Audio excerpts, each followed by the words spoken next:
નવી civil hospital તંત્રની બેદરકારી કહો કે લાપરવાહી ફરી એકવાર ઉજાગર થઈ છે. નદરોળ તંત્ર દ્વારા સાધનોની યોગ્ય માવજત ન કરવામાં આવતી હોવાથી દર્દીઓને હાલાકીનો સામનો કરવો પડતો હોય છે. બંને પગમાં ફ્રેક્ચર સાથેની વૃદ્ધાને સિવિલના પટણાંગણમાંથી અન્ય જગ્યાએ લઈ જવાતા હતા ત્યારે સ્ટ્રેચર તૂટી જતા વૃદ્ધા જમીન પર પટકાયા હતા.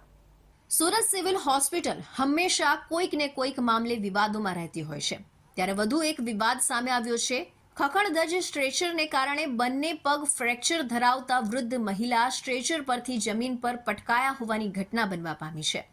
હોસ્પિટલ લઈ જતી વખતે સિવિલ કેમ્પસમાં સ્ટ્રેચર તૂટી જતા વૃદ્ધ મહિલા રોડ પર પટકાયા હતા. સ્ટ્રેચર કાટ ખાયેલી સ્થિતિમાં હતું. સ્ટ્રેચરને ડ્રેસિંગ કરવામાં વપરાતા કાપડથી બાંધવામાં આવ્યું હતું. તૂટેલું અને કાટ ખાયેલું સ્ટ્રેચરના કારણે મહિલા રોડ વચ્ચે પડી ગઈ હતી. પરિવારના સભ્યો સ્ટ્રેચર પર તેને લઈ હોસ્પિટલ જઈ રહ્યા હતા. તે વખતે હોસ્પિટલ સ્ટાફના કોઈ વ્યક્તિ પણ તેમની સાથે નહોતા. મહિલાના બંને પગ ફ્રેક્ચર હતા. તેની સ્થિતિ કફોડી હતી.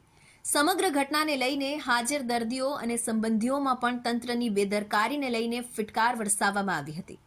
દર્દથી પીડાતા વૃદ્ધ મહિલાને સ્ટ્રેચરના કારણે જમીન પર પટકાતા દર્દીના દર્દમાં ઘટાડાની જગ્યાએ વધારો થયો હોવાનો ચોંકાવનારો કિસ્સો બનવા પામ્યો છે.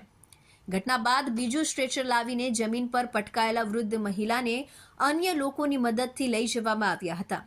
ત્યાં સુધી મહિલાને જમીન પર પડેલી હાલતમાં દર્દની પીડામાં રહેવા મજબૂર થવું પડ્યું હતું.